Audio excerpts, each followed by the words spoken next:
All right. Yes. That being said, let's go to the Zoom room now where we have Maria Pangilinan, who's got no problem coming on the link, comes on all the time. Half a day, Maria. Good morning, Miss Maria.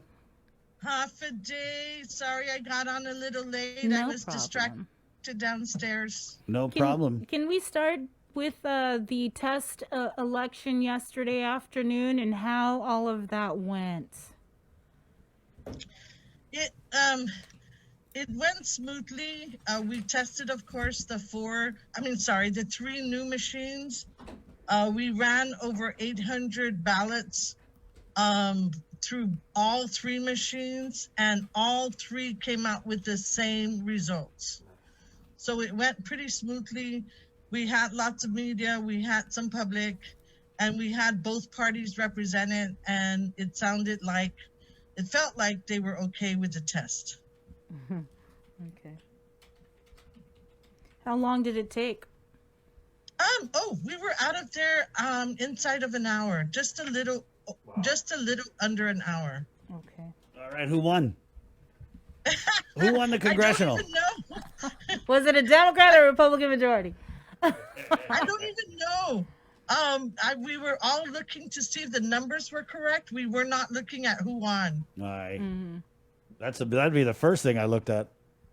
Jason has a question for you, Miss Maria. Yeah, buenas, Maria. Thanks for joining us as always. I've had the good fortune of being able to cover in person the ballot tabulations for the last 3 elections, and I've always noticed that when your staff is there, and they typically have at least 1 or 2 staffers from the vendor that provides the software and the hardware, and your staff. I mean, it's a very orchestrated, very very well choreographed dance, if you will, of people running around and like shuffling the papers with the health restrictions and safety protocols that now have to be implemented. How challenging has that been for you to make sure that 17 people aren't touching the same pieces of paper, and because people say the virus may have some sort of surface life to it and everything like that. So how much of a challenge has that been for you to make sure that your staff is kept safe when they're trying to tabulate these ballots as swiftly as possible? So let me tell you, up at the tabulation center, we have at least one. We have lots more tasks to do, but one of the tasks that I had noticed that has yet to be completed is taping down the floors to show where 6 feet are by the tabulators, by the election results. The computer in the back, Jason. So we have space again is a challenge up there, even though it's our biggest venue. We have to limit the number of precinct officials in the field house at one time. We are only going to do half at a time, 30 precincts. First 30 to come, they'll be seated inside the field house. The rest, Doug Palmer at the University of Guam has helped us set up spaces out the perimeters of the field house inside the field house, but outside the main gym to seat, over 150 people outside and practicing social distancing. Yesterday, my main task was making sure that the public don't go, and I did not do a good job. My main job was to help them practice social distancing, and I did not do a good job. So what can you learn from that, and how do you plan to adjust those plans heading into Super Tuesday tomorrow? The hardest part, Jason, is the space. Doug Palmer and our staff have been working on making sure that we set up the house so that it's we're forced to practice social distance. One thing that you and I have to bear with is that 1 6-foot table, 1 person. So we're changing out the area where the public, actually not public, because it's going to be a very controlled environment, where the party representatives and the media are going to sit in your special area. So we're changing it out using stanchions to make it a little bit bigger so that we can accommodate the media and the party representatives. Have a bigger capacity to accommodate the media and the party representatives. I have another question, Maria, because one thing I found really interesting is how you've been advising the community throughout, the in-ballot voting or the in-office voting process. Is you're saying you have to bring your own pen, when traditionally it's always been like if you go to a polling station, it would always be a number 2 pencil, right? Does the fact that you're now using ink on a ballot, does that increase or does it increase the accuracy that the ballot tabulators may be able to see exactly who you voted for? Because it's always been like, if you take a number 2 pencil and you have to completely shade and not go over, just when this goes all the way back to school when you're taking SAT tests, right? Does using pens make the ballots more accurate? Actually, maybe, and you know better than I, maybe it's the technology with the tabulation equipment. Since the 650s, we've been using pens. Right. Okay. So the 650 was the generation right before these new ones. And so probably my best read on that would be how many ballots have to be reduplicated that the machine cannot read. Right. And I have not seen a big variance from previous elections. Oh, good. Yeah, because like I was saying, when I've been there counting, I can see you guys when you take, and you're even going back and they're like, okay, well, we took the ballots that couldn't be read during the first run and we have to rerun those, and that just, elongates the process. But no, congratulations. That's good news. Yeah, so Jason, that time when we had a lot more to duplicate, that was not the I better say it right? That was not the machine's fault.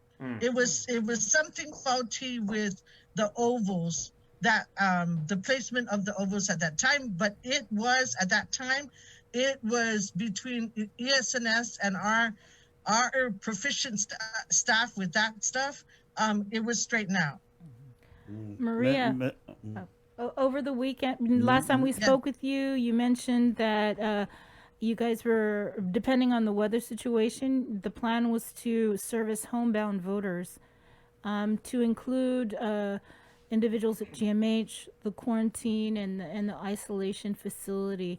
How many people were you guys able to service over the weekend? Man, I don't have that number, but I can tell you that we've been to GRMC, we've been to the hospital, GMH, we've been to GMH, we've been to homes with positive COVID patients, and we've been to homes who are isolated. So we've started, and we've started big. Thanks to our partner, Health Services of the Pacific, we have the nurse coming out with us to these places. Today, this evening, we plan to go to the quarantine facility and to the isolation facility.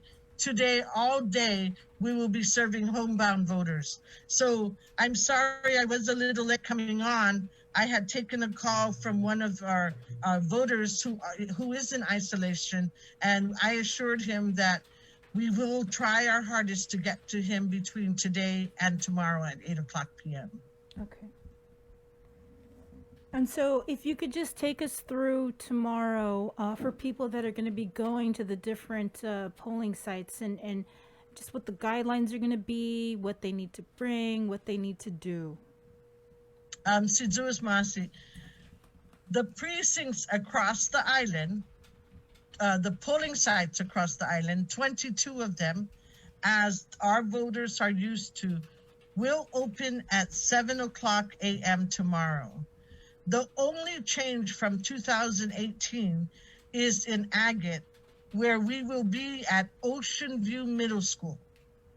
So come 7:00 in the morning, our voters are welcome to go to our polling sites. Please bring a black or blue pen.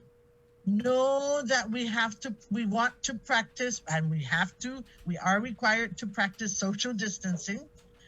Know that you have to wear a mask, and just follow the directions. We've hired additional help.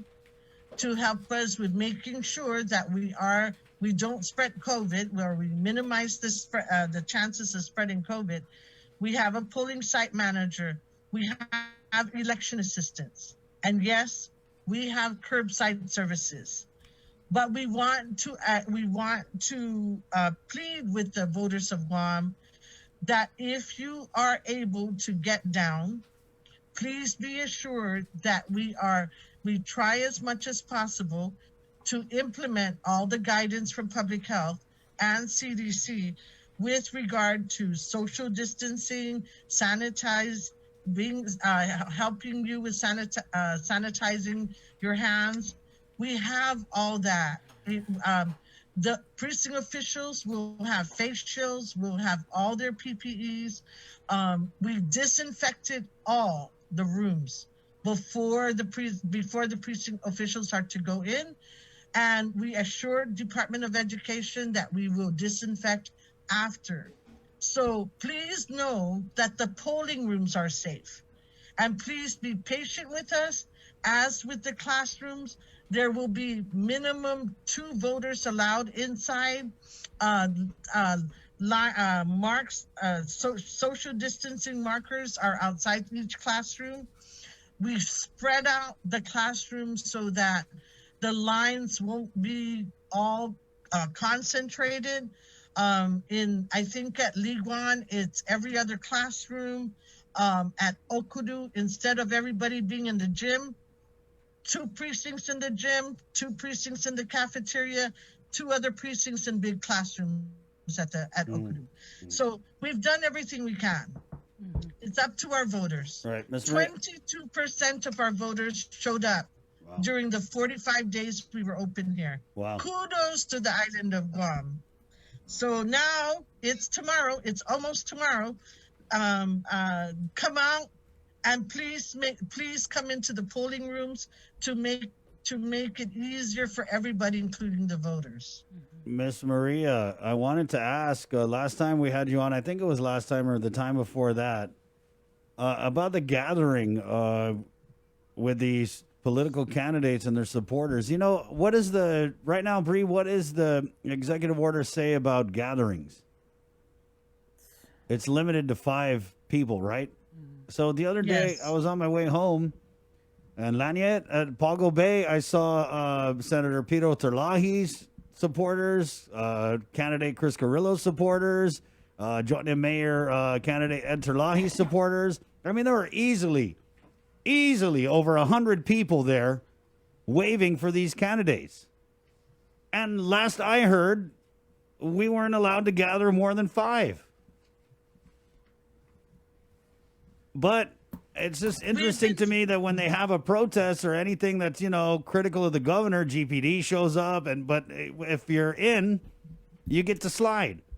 So I'm just wondering with the voters, because I know people have complained about supporters getting in their face, being too close.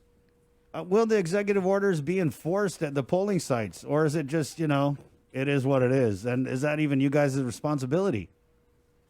I just don't get why, we're trying to find people now and that they're letting other people slide just based on their political affiliation. Thank you for asking what our responsibility is, what Thank the you. Guam Election Commission's responsibility is. Our responsibility extends only to 100 feet outside the gate. Not that we're saying it's not our responsibility. When we were at Okudu, I had to go out with the officer that was with us to tell the officer had to get down and literally tell the people that they shouldn't be on the median. People were on the median, and the reason it took me to go out was because a couple of voters came up to me and said it was dangerous coming in. The same thing happened at GW. It was raining really hard. One of the officers off duty was driving in, and she told me that she almost ran into 2 people. What I want to share with you is that both the Democratic Party of Guam and the Republican Party of Guam had written to the Guam Election Commission even before the primary election, when the numbers were not as high, and told us that they were going to discourage the candidates from the hospitality tents. The calls we've been fielding said they're going to just put up the pop-up tents, and just the reason I was late this morning getting on was because there was a gentleman downstairs and they said they were talking about why the cemeteries are not open. And my reply was, we are so agwagwat. We don't listen, but because we think that there are more important things like family. But, my family, I said, hey, we have to keep each other safe. So with regard to hospitality tents, Chris, officers will be with us at the polling site. So as soon as they hear, and I will be here at election headquarters with an officer. There will be rapid response GPD folks across the island. All I can tell you is we will try. That just annoys the hell out of me that we can't go to the cemeteries on All Souls Day, but all these political hacks can, gather by the hundreds, and because they're in, they get to slide. Untouchable. Meanwhile, all of us, average Joe and Josefa Cruzes out here, got to be locked down and can't go to the cemetery. I'm sorry, Miss Maria, but really, there just has to be some enforcement. And I thank you for sharing what you guys' responsibility is. Because it's not, policing the whole village where the polling sites are. We will try, sir. They should know better, though. These people are running for political office. Like, you don't watch the freaking news? You guys should know better. Your supporters should know better.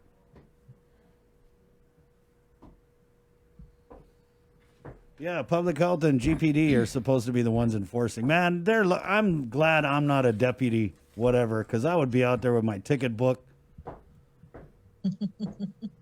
Sorry, Miss Maria, it just doesn't sit well with me that, and what it does is it makes people lose confidence in the decision makers and the rules that they're sending down to us from on high. When it's inconsistent application, inconsistent enforcement, one thing's allowed, another thing's not allowed, but if you're, in again, you can just do whatever and it's cool. I don't think, there could be some Republicans that may have been. Oh, yeah, sure. I'm saying, so. They should just know better, even Republicans. Mm-hmm. I'm not discriminating. Don't worry. I'm an equal opportunity hater. But yeah, Republicans, Democrats, whatever, they just shouldn't be gathering more than it just pisses me off. Mm-hmm. So Maria, the polls close at 8:00. I'm sure that, you may have even touched on this before, that there are protocols that have to be followed with social distancing, with the ballots being loaded onto the buses. You need more buses to transport these ballots over to the tabulation center? Yes, where we need 22 from each polling site. Our need group buses transporting ballots and precinct officials to election return center. We are limited to 10 precinct officials plus one officer in each bus. So the buses will be dispatched as early as 8:00 to all the polling sites to make sure that if and when they're ready, the buses are right there to bring them up. Mm-hmm. And you mentioned the 3 new tabulation machines. Are they the only tabulation machines that are going to be used, or we're not using any of the other ones we had in the past? No. The old machines and the new machines don't work well together. Okay. Okay. So it's just the 3 new ones. They're like our senators. What are their names? What are their names? They're not named yet. I proposed that the names be. I proposed the 3 names, but our chairman, as fair as he's always been, wanted all 7 of them to be there. So 2 were a little bit delayed, but they were there. They ended up being there. So The names have not been decided yet. Okay. Miss Maria, we're getting a lot of comments about how many people turned out to vote. So I know you said 22% voted early. Do you have numbers on how many total registered voters are registered for the general, and then how many voted early? So, the total number of registered voters for the 2020 general election is 55,878. The total number of people that showed up to our office and to our satellite locations is 12,227. So far, as of October 31st, we've serviced 558 homebound voters, and that's inclusive of the hospitals. Off-island absentee ballots, we've received 123. So ever since we've been preparing these ballots, we have to vet each and every one of them for their completeness to go to the precincts. So where the precincts are used to receiving 10 to 20 absentee ballots, they're going to get it by the hundreds this time. All right. Any? Yes, Jason. Okay, Maria, I got one more question because people are asking as far as the results and when they come out, because they understand and they actually greatly appreciate the fact that you said you have reduced your staff in half to reduce the risk of coronavirus infection there. But people are wondering, are we going to see fewer batches of results throughout the night, or will you still try and do what you historically have, which is try and get as many precincts tabulated and as out to us in the media as possible? Because I know you're saying you would normally try and process all 67 voting precincts concurrently, but now you're splitting that in half and saying we're only doing 30 at a time for safety reasons. Okay. Thank you, Jason. So for those that have been to the election return center, as ballots come to the tabulation area, that's what we call Station 5. They process them, they send them to the tabulation equipment right away. So we have 3 machines going. As soon as precincts clear out, they get taken over to each machine. We hope, ideally, that the 30 precincts that are there already will clear out. 1 of them, 2 of them, 10 of them, ideally, would clear out sooner than later. Okay. And so as they clear out, Jason, other precincts will be led into the main gym. Oh, okay. Yeah. So we actually should be able to see results hopefully throughout the night, and people that live for this kind of thing, they should stay up with us because they're going to be able to make sure that their favorite village or their favorite candidate, they can see how they're doing. Yes, and Jason, with the new machines came new software for election results. So today, 2 of our staffers will be dedicated to spending time with the election consultant to fine-tune that area and to see what other special buttons are available so we can get it to you more accurately and, of course, quicker. Mm-hmm. Is it still ES&S? ES&S? Yes, ma'am. It is, okay. And so real quickly, let's just go through the races: senatorial, mayoral, congressional, public accountability, Guam Education Board, Guam CCU. the CCU, judicial retention, and the straw poll for the president. Did I miss any? That's all of it, ma'am. All right. All right. So make sure that our voters know they can cross over, but make sure they vote only the number of seats that are available. For the congressional delegate, only 1. For the senators, 15. You can vote both Republican and Democrat. And of course, for all of these races, you can write in, with the exception of Guam Education Board. For the mayor and vice mayor, only 1 each. And for the straw poll, only 1 team. All right. Thanks. Thank you, Miss Maria. Guys, may I make sure that people know we're not used to seeing more than 6 candidates for the Guam Education Board. There are 10 candidates for the Education Board. 6 is max. For CCU, for Consolidated Commission on